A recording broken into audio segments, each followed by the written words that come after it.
to my channel. Today's video is a missing persons video on someone that I have been following since they disappeared. This case was actually brought to my attention by a fellow YouTuber that I watch.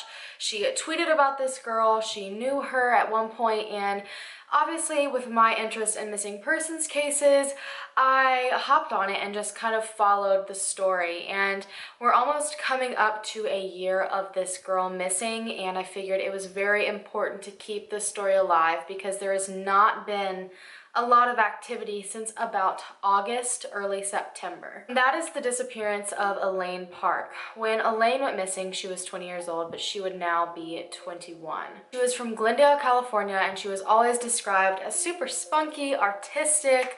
I'm sure you can see from these pictures of her that she was just a pretty young, average girl. She had dreams of being an actress, and she had already been cast in a handful of small television shows that I'm sure a bunch of you guys probably have seen. But unfortunately, she went missing in the early hours of January 28th, which was a Saturday morning of this year, and she has not yet been found. There's not a ton of factual information in this case. There are a lot of discrepancies, a lot of he said, she said, and I really felt it was important to get this story out because this is one of those stories that really just screams that something isn't right. On Friday, January 27th, she had left to go to her on-again, off-again boyfriend's house in Calabasas, California. I cannot find a lot of information on this boy or what the relationship was like. What I will say is he was addressed as her ex-boyfriend for most of the articles that I read, and then other ones made sure to point out that it was an on-again, off-again relationship, which leads me to believe their relationship was not the healthiest. He was the son of a very prominent Hollywood businessman, and they lived in a really tight-knit, really well kept together neighborhood. It was a gated entrance and exit. They read plates on cars that left the community, and most of the houses all had security cameras as well. So a place like this isn't necessarily where you would expect someone to go missing, but it ended up being the last place that Elaine was seen. So the night before she went missing, she had gone over to his house to go and see a movie. They decided to leave in an Uber at around 10 p.m. and they got back to his home at around 1 a.m. There was security footage released from the family, from their private security cameras, that show this happening. It shows them leaving in the Uber, it shows them coming back, and then this is where things kind of become a little bit wishy-washy and we can't really tell what happened. Elaine never showed up at home Saturday, and she never showed up Sunday, and she never answered any of her mom's calls or text messages. Her mom did say they had kind of a little bit of a rocky relationship. Her parents had gone through a divorce and it had taken a pretty large toll on her. But one of their biggest agreements was that if she went anywhere, she was to respond to her mother's text messages and phone calls. So this alerted her mother pretty quickly that something wasn't right. Enough so to where the mother called the police. I was not able to see if it was on Saturday or on Sunday morning, but she called police and reported that her daughter was missing. However, police told her that based on her age, it's very possible that she was just ignoring her mother's texts. This was a 20-year-old girl, so they told her to wait a little bit. So she wasn't even filed as a missing person until the following Monday. So that leads us to whatever happened between the time she was seen coming back from the movies to the time she was seen leaving his house, which ended up being the last time she was seen. After the missing persons report was made, the boyfriend was questioned, and he claims that at about 4 a.m. she woke up in what appeared to be a panic attack. He said that she was shaking, she was singing, acting very bizarre, and he says that he tried to calm her down, but despite his efforts, she just got dressed and left. However, the time he said that she left was between 6:01 and 6:05, which would have been 2 hours after she woke up in this panicked state. The boyfriend and his family had turned in security footage from their particular driveway, and then they also turned in footage from the gate where license plates were read. This is where some of the discrepancies start to come into play. Elaine's mother says that you can see her daughter leaving at 6:05 in the morning. You see her get into her car. However, if you look at the entrance and exit gate of the community, The timestamp on that said 7:14 a.m., which gives us another very large chunk of time that's really unaccounted for and no one can really explain. She said that the footage from the driveway stopped playing completely at 6:05 as soon as you see her daughter drive away. And then once again, she's not seen leaving until 7:14 a.m. However, police say there is an easy explanation for this. She did leave at 6:05 and maybe the gate just hadn't changed time from the time change. So instead of 7:14, it technically meant 6:14. It just hadn't been changed yet, which is definitely a lot more realistic of a time span. That means instead of an hour of time being missing, that takes us down to about 9 minutes of time. However, I still feel like that's a lot of time. She is shown getting in her car and driving away. I'm not sure if she maybe sat on her phone and then drove away, but if you look at Google Maps footage, the gate is not very far. So 9 minutes, you can actually get pretty far in 9 minutes.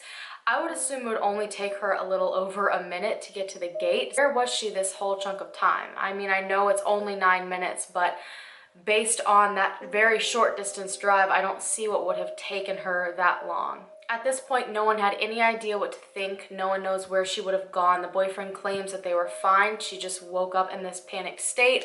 And then there's not much to really go off of after that. Then 5 days after she went missing, on Thursday, February 2nd, her car was found. She drove a gray 2015 Honda Civic, and this car was found just south of Coral Canyon Road on the Pacific Coast Highway in Malibu, which was about 45 minutes from her boyfriend's house. The doors of the car were unlocked, however the keys were in the ignition and all of her money, backpack, laptop, all of her personal belongings were still inside of the vehicle.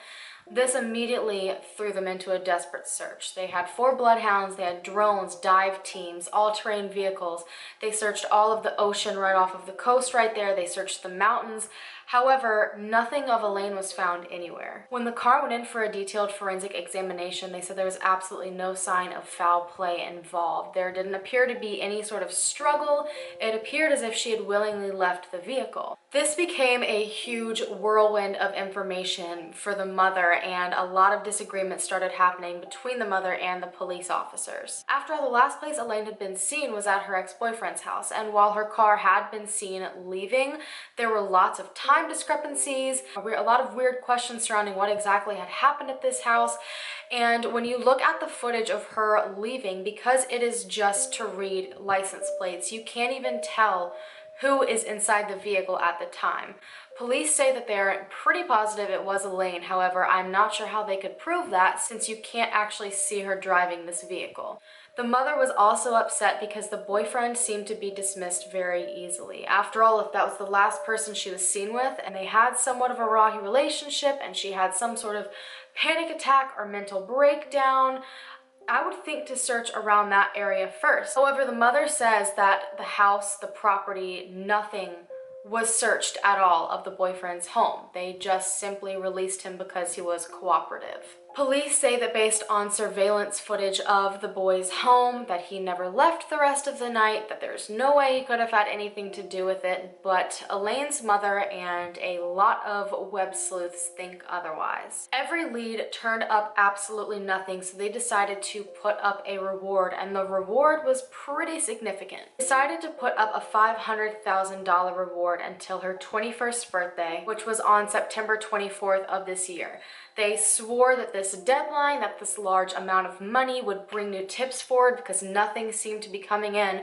But yet again, there was absolutely nothing. Her mother then decided to hire a private investigator whose name is Jaden Brandt, and they kind of are working together, and they both believe there's no way she committed suicide or just ran away. Her mother asked if the case could be transferred from Glendale Police Department to the Los Angeles Sheriff's Department because she felt like Glendale was not properly handling the case. She believes they let the boyfriend off too fast. She believes they weren't following up on leads the way that they should. However, as far as I've seen, this request has been denied. The Glendale Police Department says that there is not a single thing that they have found that indicates foul play. However, the private investigator Brandt believes he has many things that point towards foul play.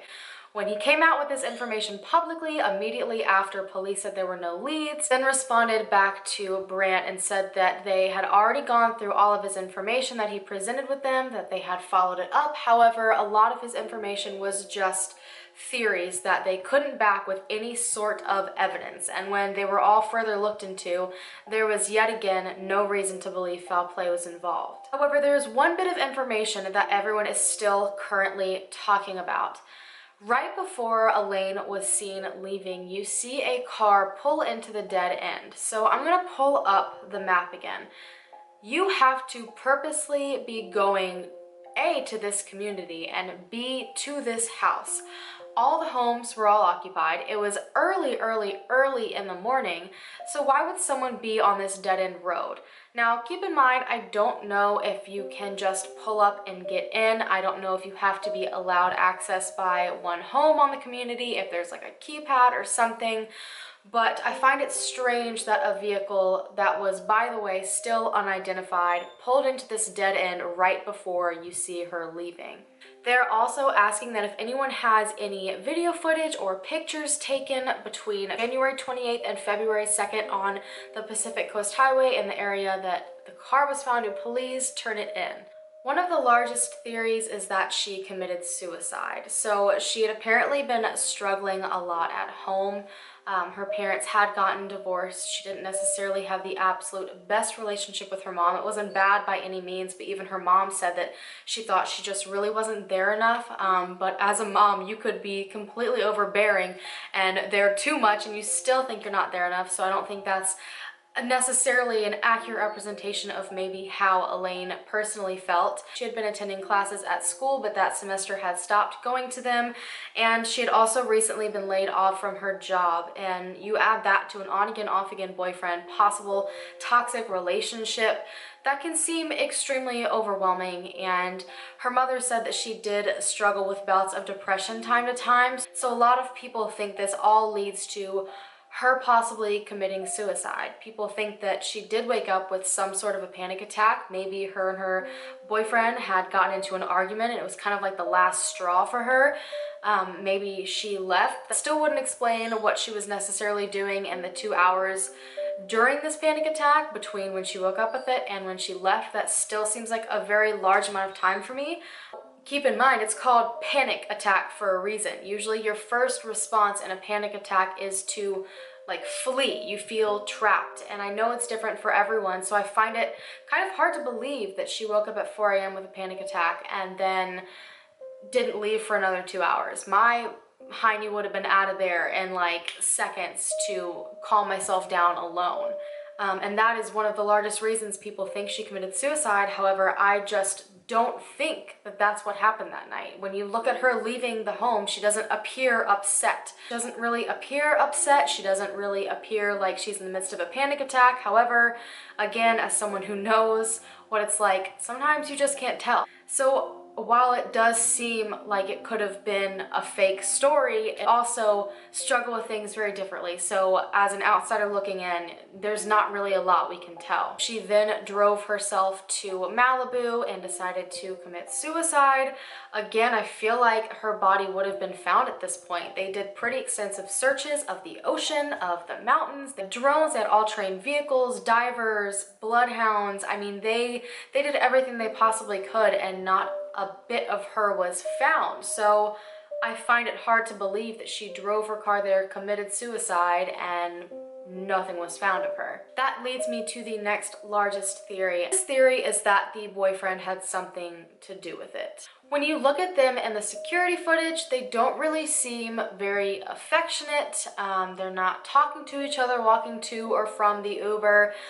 They're literally walking feet apart. The biggest thing that says to me is there was a possible argument or there was some current tension going on. A lot of people think that there was some sort of argument, some sort of altercation, and he had something done with her because his father had lots of connections being a Hollywood businessman. I can see where this theory is coming from. This man's story is very, very strange.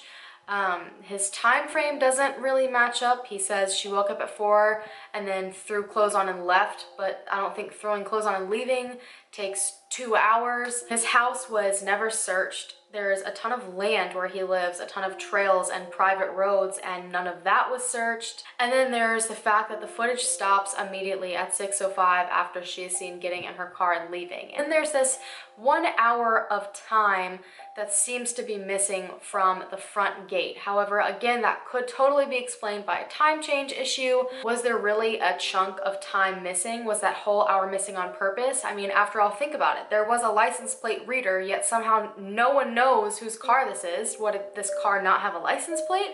Or did they leave in that chunk of time that is possibly missing? There's another theory where people think she was taken off of the PCH, Pacific Coast Highway, that she was upset, she did leave, and she went to Malibu to clear her mind, like she apparently did frequently with her friends, and maybe that's what she did, and maybe someone stumbled across her car parked on the side of the road really early in the morning and possibly snatched her out of it. I definitely see that as possible. I mean, the keys were still in the ignition. Maybe she pulled over, turned the car off, and was just sitting back with her thoughts, going through her mind, seeing how she was feeling, trying to calm down from panic attack while looking at the ocean, and someone caught her off guard and drug her out of the car. My only issue with this theory is that it's a pretty popular highway. Granted, it would have been a Saturday morning, and not a lot of people will be traveling on it for work, but it is one that is frequently used. So someone stumbling across her by chance doesn't seem very likely to me. I just find it very, very strange. Nothing really makes sense in this case, and all leads are turning up nothing, and everything is going silent. And this is why I made this video. You know, I look at mostly older cases, but recently, the more I've gone into the more recent cases, it physically hurts my heart to see cases that once had a ton of media attention all of a sudden go to nothing when they need to be in the spotlight. Their story needs to be seen. Something is so not right with this story. Between all the time discrepancies, between the very strange panic attack he claims she had, where her car was found, the fact that no body was found, which really to me makes it very unlikely that she committed suicide. I honestly think she was taken. I think something either happened on the property that has never been searched, or something happened when she was sitting on the side of the road in Malibu. You know, someone knows something, someone has seen something. I feel like if more security footage was handed over or a search was done of the boyfriend's property, that could very possibly lead to a lot of answers. I just think it's strange. Like, there's just not enough answers in this case, and the mother is heartbroken, and it's so difficult to watch interviews with her. It is so difficult to see a single mom struggling with trying to find her lost daughter and just repeatedly coming up with nothing. No, I personally don't think police handled the situation very well. I think that the boyfriend's home should have been searched. I mean, think about the facts that we do know about the case. On again, off again boyfriend, last place she was seen, discrepancies in that boyfriend's security footage. I mean, like, why wouldn't you search that house? Why wouldn't you take a K-9 team in? Why wouldn't you do an examination? To me, it's better safe than sorry. Like, you know, I think it's heartbreaking, and I think we have seen this over and over and over and over and over again, where police just don't react the way they should and act as soon as they should. You know, again, how many times are we going to see where a mother has to call in desperately searching for their child only to be told to wait because, oh, they might have run away. Oh, they're too old for that. So something needs to be done. There's, like I said before, an Amber Alert and a Silver Alert, but what about the people like her? What about all these different people that I have covered that have been ignored because it's just assumed that they ran away? I don't know what happened to Elaine. I don't know where she is, but I know that someone has to know something. The fact that they put all of this effort into the place that her car was found, yet they would put no effort into the last place she was actually physically seen, is incredibly unsettling. This case I've watched just slow down and slow down and slow down for the past couple of months, and so I really wanted to get a video out there, reignite something. You guys, please share this as many times as you can, or at least just share her story. There's a Facebook page that supports her and gives updates, and you know, I really think it's important that people see this case again and that people are reminded that she is somewhere out there. Someone out there knows something and they need to come forward. I hope that Elaine is found, and I hope that she is found safe. And if not, I hope someone who knows something comes forward and says something, because this is someone's daughter. You know, this is someone's loved one, and I can't imagine the pain that her family is going through and how hard it must be to just not have answers. So if you know anything, please contact the information I have left down below. Share all this information to as many people as you can. I will be doing a feed flood for Elaine on Facebook and on Twitter. If you're not familiar with what a feed flood is, I will be posting for a set amount of hours, and I'll let you guys know exactly what day in advance on one of those platforms, and I will basically just be sharing bits of information like last place she was seen, her description, her missing persons poster, any information I can. I will be sharing it once an hour, so we flood everyone's feed with information on Elaine, and hopefully that gives us a bigger chance of someone that knows something seeing information about Elaine and coming forward. At least that is my goal and that is my hope. So if you haven't already, please go follow me on Twitter. I have it linked down below, as well as Facebook. It will probably be on Monday that I do this feed flood. We need to do everything we can for these missing people, and this is something new that I really want to start incorporating. So please, if you are able, participate. I am sure that her mother would be very appreciative of that. On that note, thank you guys so much for watching. Don't forget to follow me on all of my social media I have listed down below. Hit that subscribe button so you can become a part of the family, and I'll see you guys in my next video.